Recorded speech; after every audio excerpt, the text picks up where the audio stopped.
How old are we as a species? The first hominids, or human-like creatures, to roam the earth were the Australopithecines, and they roamed Africa somewhere between 3 to 4 million years ago, and they used simple tools.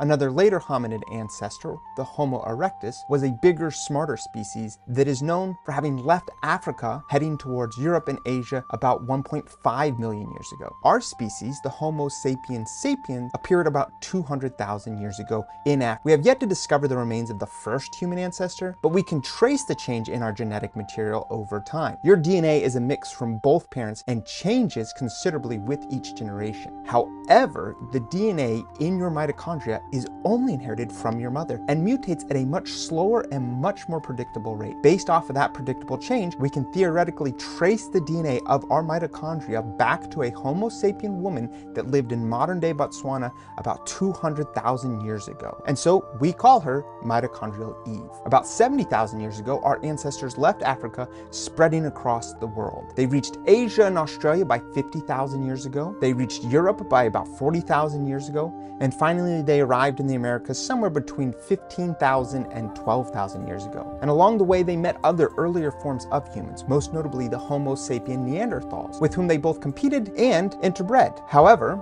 by about 30,000 years ago, Neanderthals had disappeared. Though about 2.5% of European and Asian genetics come from Neanderthals, but with their extinction, the only humans left were us. We've only had writing for about 5,000 years. For most of our existence, 97.5%, there was no recorded history, only prehistory. So to peek into the world before writing, we rely on archaeology, DNA, and other methods to piece together the unwritten past. So when you think about history, remember, it's just a tiny fraction of the human story.